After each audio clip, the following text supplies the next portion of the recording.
Up কি আদালতে BJP leader Nishikanta দুবের বিরুদ্ধে অভিযোগ হলো যে উনি রীতিমতো হুমকি দিয়ে বয়ান দেন। দেখুন, সবচেয়ে বেশি চমকানো ভয় দেখানোর বয়ানটা যেটা আপনি দিয়েছিলেন সেটা কিন্তু আপনি রাজ ঠাকরেকে বলেছিলেন। আপনি বলেছিলেন, তুমি নিজেকে বড় বস মনে করো, বিহারি ইউপিতে চলে এসো, তোমায় তুলে তুলে আছাড় মারব।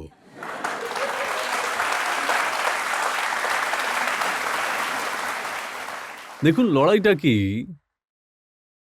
লড়াইটা এটাই যে বিহার, ঝাড়খণ্ড, উত্তরপ্রদেশ, বাংলার মানুষ মুম্বাই যায়, মহারাষ্ট্রে যায়। আর মহারাষ্ট্রের লোকেরা ভাবে, বিশেষ করে মুম্বাইয়ের লোকেরা মনে করে যে এরা আমাদের ভাগেরটা নিয়ে যাচ্ছে আর বিহারিরা সব কবজা করে ফেলছে। আর আমরা এই দেশে সবথেকে বেশি ট্যাক্স পে করে থাকি। যদি মুম্বাই না থাকে, মহারাষ্ট্র না থাকে, তো বোধহয় এই দেশ চলবেই না। এটাই তো এত বছরের এই আন্দোলন। এখন আমার বক্তব্য হলো, যদি বিহার, ঝাড়খণ্ড না থাকে, মধ্যপ্রদেশ না থাকে, ছত্তিশগড় না থাকে, তাহলে মুম্বাই কি বেচবে? State bank of India tax দেয় পুরো দেশ জুড়ে। State bank of India tax collect করে যায়, ট্যাক্স দিয়ে যায়, এলআইসি দেয়, সেবি দেয়, এনএসি দেয়। টাটার ওখানে হেডকোয়ার্টার আছে। যদি ঝাড়খণ্ড না থাকতো, টাটা না থাকতো, তো টাটাও কখনো টাটা হতো না। যদি হিন্ডালকো না হতো, যদি পালমো আর চতরা না হতো, তাহলে ওরা যে এই বক্সাইট মাইনাস পেত না, বিড়লাও হতো না, ডালমিয়াও হতো না। আপনি এটা বলুন না যে এত কয়লা এই দেশে 40-45% মাইন্স আর মিনারেলস শুধু ঝাড়খণ্ডের কাছেই আছে, আর আগে বিহারের কাছে ছিল যখন আমরা ইউনাইটেড ছিলাম। আমরা রাজাই। আর আমাদের দুর্গতি, এই পরিস্থিতি এমন যে আমাদের ওখানকার ক্লাইমেট আমাকে শ্যুট করবে না, সেই জন্য সমস্ত লোক নিজের হেডকোয়ার্টার ওখানে বানিয়েছে। আর সেই জন্য ওই ট্যাক্সের ভিত্তিতে আপনি নিজেকে নিজে রাজা ভাবছেন। তো যখন রাজা ভাবছেন, তো যত গরিব মানুষ আছে যারা সত্যিকারের রাজা, যেমন এই গণতন্ত্রতে জনতাই হলো আসল রাজা, ওরাই তো ভোট দেয়, তবেই আমরা ভোটে জিতে আসি। গান্ধী পরিবার, নেহরু পরিবার কোনো রাজা নয়। লড়াই তো এই কথাটা নিয়ে, যে লড়াই গান্ধী নেহরু পরিবারের সঙ্গে। ওই কথাটাই বলেছি রাজ ঠাকরেকে। যদি উনি বুঝতে পারেন তো ভালো, না পারলে তো পারেননি, না, তাই উনি না? বুঝতে পেরেছিলেন। উনি বলেছিলেন, মুম্বাই এসো, তোমায় ডুবিয়ে ডুবিয়ে মারব। আমি 4 বার মুম্বাই গিয়েছি তারপরে। আমি 4 বার মুম্বাই গিয়েছি তারপর। আর আমি তো আবার এনসিপির নেতাদের সঙ্গে দেখাও করেছি। কিন্তু আপনি তো সুপ্রিম কোর্টকেও ধমকান। আপনি সুপ্রিম কোর্টের সম্পর্কে কি বলেছেন, চিফ জাস্টিস অফ ইন্ডিয়া সম্পর্কে কি বলেছেন সেটা শুনে নিন। দেশে গৃহযুদ্ধের জন্যে chief justice of India Sanjiv Khanna এবং ধর্মযুদ্ধে প্ররোচিত করার জন্য সুপ্রিম কোর্ট দায়ী। ভুল কি বলেছি? এই দেশে দুটো আইন কিভাবে চলতে পারে? তিস্তা সেটেল ওয়ার্ডকে বেল দেওয়ার জন্য, বা ইউনিস পাঠানকে যখন বেল দেওয়ার জন্য, অথবা দাউদ ইব্রাহিমের কোনো গুন্ডাকে বেল দেওয়ার জন্য সুপ্রিম কোর্ট 12টা একটা সময় খুলে যায়। পার্লামেন্ট ওয়াকফ আইন পাস করেছে, আর আপনি তার উপর শুনানি স্টার্ট করে দিচ্ছেন।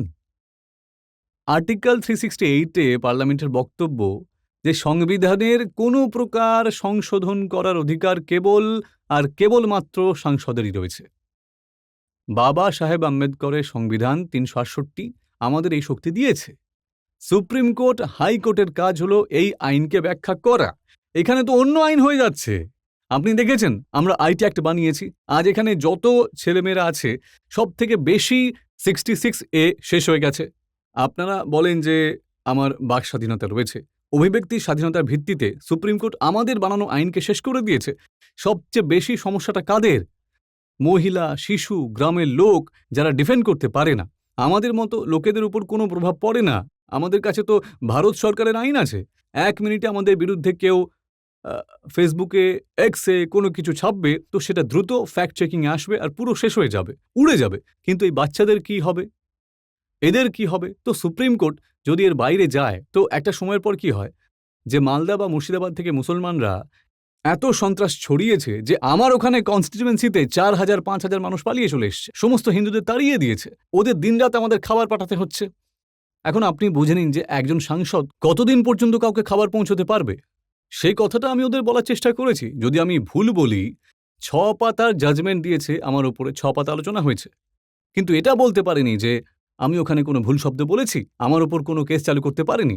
আর আমি আজও আমার কথায় অনড় যে আমি যা বলেছিলাম সেটা ঠিক ছিল, আর জনতার জন্য আমাকে জেলেও যেতে হয়, তাতে আমার কোনো সমস্যা উনি নেই। কি বলেছিলেন? উনি বলেছিলেন যে আদালত ফুলের মতো কোমল কিন্তু নয়, যে এমন হাস্যাস্পদ বয়ানের সামনে মূর্ছা যাবে। এই পার্লামেন্টও কিন্তু কোনো ফুল নয়। আমরা আইন বানিয়েছি, সেই আইনের ব্যাখ্যা করা আপনাদের কাজ। যদি করতে পারেন খুব ভালো, না হলে সংবিধান যতটুকু অনুমতি দেয়, যতটা সংবিধান ছাড় দেয়, ততটা আমরা বলতে থাকবো। যতজন মানুষ ছিলেন, পার্লামেন্টেরিয়ান জয়রাম রমেশ বলেছেন যে জেনে বুঝেই নিশিকান্ত দুবে সুপ্রিম কোর্টকে লক্ষ্য বানাচ্ছেন। সুপ্রিম কোর্টের ওপর সরকার প্রেসার দিতে চায়। সচ হয়ে কাকার বিল্লি চলে হাজকো। পুরো হাইকোর্টের জাজমেন্টের ভিত্তিতে এমার্জেন্সি চালু হয়েছিল। রজতজি, আপনিও জেলে ছিলেন ৭৫ থেকে ৭৭ পর্যন্ত। স্বর্ণ সিংহের কমিটি রিপোর্ট বানিয়েছে, অর্ধেকের বেশি সংবিধান সারা আর্টিকেল শেষ করে দিয়েছে, রাষ্ট্রপতির অধিকার শেষ করে দিয়েছিল। ১৬ জন জাজকে বাইপাস করে চন্দ্রচূড়কে চিফ জাস্টিস বানিয়ে দিয়েছে। Justice H R. খান্না ইস্তফা দিয়ে দেন। এই কংগ্রেসের থেকে আমার কোনো সার্টিফিকেটের প্রয়োজন নেই। আদালতের উপর আমার পার্টির ভরসা আছে, আর আদালত যা বলবে আমি সেটাই করব। কংগ্রেসের কথা আমি শুনি না, জনতারও শোনা উচিত নয়। আজ এই ইমপ্রেশন হচ্ছে যে নিশিকান্ত দুবে সুপ্রিম কোর্টকেও অমান্য করতে পারে। না, আমি তো নিজের কথাটা সঠিক পরিপ্রেক্ষিতেই বলছি। সুপ্রিম কোর্টকে কে ধমকাতে পারে? আদালতের উপর ভরসা আছে আমার। আমি কেবল এটুকুই বলছি, ভারতের সংবিধান যদি কোনো আইন বানায়, তাহলে তাকে সম্মান করুন। 377 ওনারা শেষ করে দিয়েছে, 66A ওনারা শেষ করে দিয়েছে, রোজ এনজিটি হয়ে গেছে। আপনারা দেখছেন, আপনাকে কোন সংবিধান অধিকার দিয়েছে যে এনজিটি বানাতে হবে? সেই জন্যই আপনি বলেছেন যে সুপ্রিম কোর্ট আইন বানালে সংসদ বন্ধ করে দেওয়া উচিত। রাইট। আর আমি আজও এই কথাটা মানি। আইন বানানোর কাজ কেবলমাত্র এই পার্লামেন্টেরই রয়েছে। সুপ্রিম কোর্টের কাজ এগুলো কেবল এক্সপ্লেন করা, যে আইনে কি লেখা আছে এটা ওদের বলতে হবে। সুপ্রিম কোর্টের কাজ কোনো আইন বানানো দেখুন, নয়। আপনার জন্য ওনারা বলেছেন যে সুপ্রিম কোর্ট সাম্প্রদায়িক ঘৃণা ছড়ানোর যে কোনো প্রচেষ্টা, হেট স্পিচ, যথেষ্ট কড়া হাতে সামলাবে। তাহলে কেস করুন না। এইটুকু লিখেই কেন ছেড়ে দিয়েছেন? আরও এগিয়ে যাওয়া উচিত ছিল। ৮টা পাতার জাজমেন্ট যদি আপনি বরবাদ করেন আমার উপর, তাহলে বলে দিতেন নিশিকান্ত দুবের ওপর ডিফেমেশন কেস করো, নিশিকান্ত দুবের ওপর এফআইআর করো, নিশিকান্ত দুবেকে জেলে পাঠাও।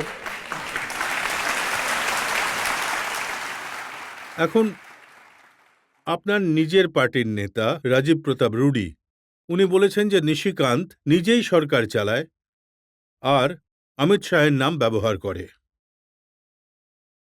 রাজীব প্রতাপ রুডি আমার পুরনো বন্ধু, এবং ১৯৯০-এ প্রথমবার এমএলএ হয়েছিল। ৫-৭ বারের এমপিও উনি ছিলেন। তো যখন উনি এই কথাটা বললেন যে আমার ক্ষমতায় চলে, তো এর থেকে বেশি গর্ব কখনো হয়নি আমার, সত্যি। যদি উনি কথাটা বলেন, সার্টিফিকেট দেন, তো এর থেকে বেশি খুশি আর কি হবে যে আমি চালাচ্ছি ক্ষমতা। মানে আপনি এটা বুঝে নিন যে কেউ যদি সার্টিফিকেট দেয়, দ্বিতীয় কথা হলো আমি মোদিজি এবং অমিত শাহর সম্পর্কে এটা বলতে পারি যে ওনাকে না, মানে ট্রাম্প অসুবিধায় ফেলতে পারল না, সারা পৃথিবী সমস্যায় ফেলতে পারল না, তখন ওনার মনে হচ্ছে যে নিশিকান্ত দুবে ওদের চালাবে। এটা সারা পৃথিবীর জানা আছে। এর থেকে বেশি মূর্খ, যেটা মূর্খতাপূর্ণ স্টেটমেন্ট আপনার মনে হয়, রুডিজির কিছু এসে যাবে। রুডিজির দুটো কথায় আমি খুব খুশি। এক তো আমি চালাই, আর দ্বিতীয়ত এই যে লিডারশিপ বুঝতে পেরেছে যে ও কারোর উপর মিথ্যে অভিযোগ করতে পারে। কিন্তু এই ঝগড়া তো তখন হয়েছিল যখন কনস্টিটিউয়েন্স ক্লাবের ভোট চলছিল, আপনি নিজের প্রার্থী দাঁড় করিয়ে দেন আপনার নিজেরই পার্টির নেতার বিরুদ্ধে। কনস্টিটিউশন ক্লাবের ভোট যেটা, তাতে সবথেকে বড় খুশি আমার এটা হয়েছিল যে সোনিয়া গান্ধী আর মল্লিকার্জুন খড়গে, কমলনাথজি আর সুশীল সিন্ধেকে আমি ভোট করে ডেকে নিই। এটাকে আপনি মানবেন যে আমার জয়, কারণ কনস্টিটিউশন ক্লাবের ভোট কেউ সিরিয়াসলি নিতই না। দ্বিতীয় কথা হলো যে কনস্টিটিউশন ক্লাব কোনো ভয় ছাড়াই, সত্যি কথা বলবো, রুডি আমার বন্ধু ছিল। আজও আমি বলতে পারি যে কনস্টিটিউশন ক্লাব এমপি এবং এক্স এমপিদের জন্যই। ওখানে দিল্লি পুলিশের লোক, ওখানে বিউরোক্র্যাট, ওখানে বিজনেসম্যান, ওদের এন্ট্রি। আর কাল আমি আবার সুযোগ পেলে আমি আবার রুডির বিরুদ্ধে কোনো ক্যান্ডিডেটকে দাঁড় করাবই। এই লড়াই আর চলতেই আপনার থাকবে। ক্যান্ডিডেটকে হারানোর জন্য সোনিয়া গান্ধীও আসবেন, মল্লিকার্জুন খাড়গেও আসবেন। এটাই তো সবথেকে বড় জয় হবে, যে গান্ধী নেহরু পরিবার আমাকে কতটা ভালোবাসে, এর চেয়ে বড় উদাহরণ আর কি হতে পারে। আর সবথেকে বেশি ভালোবাসা তো দেন আপনাকে ঝাড়খণ্ডের মুখ্যমন্ত্রী, কারণ ওনাকে আপনি ভয় দেখান যে যে কোনো সময় বরখাস্ত করিয়ে দেবেন। জেলে তো গিয়েছিল, হতে পারে আবার জেলে যেতে হবে। হেমন্ত সোরেন সম্পর্কে আপনি বলেছেন যে উনি ঝাড়খণ্ডকে ইসলামিক স্টেট বানাতে চান, সাদা টুপির ওপর ওনার খুবই প্রেম। পুরো দেশ জুড়ে মুসলমান 4% বেড়েছে, কিন্তু যেখানে উচ্ছেদ, পালিয়ে আসা, কোন রকম উদ্যোগ, ব্যবসা নেই, হাসপাতাল নেই, সেখানকার মুসলমান থাকতে চলে আসবে। যত বাংলাদেশি মুসলমান এসে গেছে তাদের ভোটার বানালে তাহলে তারা কি বিরোধ করবে না? সেখানে আদিবাসীদের জন্য আওয়াজটা কে তুলবে? আমরা সবসময় পার্লামেন্টে দলিত, পিছিয়ে পড়া, তালিকাভুক্ত জাতি, তালিকাভুক্ত জনজাতির কথা বলেই থাকি। তাহলে এটা কি শুধু কথার কথা, শুধুমাত্র স্লোগান? এখানকার সাংসদ হবার সুবাদে আমার কি করা উচিত ছিল? এখানে যতজন মানুষ বসে আছেন, এই হেমন্ত সোরেনের মতো নেতাদের বিরোধিতা করা উচিত না উচিত নয়, এটা এদের উপরই আমি ছেড়ে দিচ্ছি। আর এই জন্যই আমি বিরোধিতা করি, বিরোধিতা করতে থাকবো, আর বিরোধিতার সীমায় ওর যত শক্তি আছে সেটা লাগাবো, কেস করতে থাকুক, আমি বিরোধিতা করতে থাকবো। একদিন ঝাড়খণ্ড মুক্তি মোর্চা এবং হেমন্ত সোরেনের ক্ষমতা হেরে যাবেই। কিন্তু ঝাড়খণ্ডের লোকেরা খুবই অসন্তুষ্ট। ঝাড়খণ্ডের লোকেরা বলে যে ঝাড়খণ্ডের জন্য যা যা হওয়া উচিত ছিল, রাঁচির জন্য এইমস আপনি নিজের কনস্টিটিউশনে বানিয়ে নিয়েছেন, এয়ারপোর্ট হওয়ার কথা ছিল সেটাও নিজের কনস্টিটিউশনে বানিয়েছেন ধানবাদের বদলে। নিজের মানুষদের জন্য লড়াই করা কি কোনো দোষের কথা নাকি? আমি তো সবসময় বলি, নিজের লোকেদের জন্য গুড্ডা যদি না থাকতো তো আমি সংসদ হতে পারতাম না। আর এই সব কিছুই এমডি, পার্লামেন্টের কথা বলে, গান্ধী পরিবারের এই সব শক্তি কেবল গোড্ডার জনতা দিয়ে থাকে।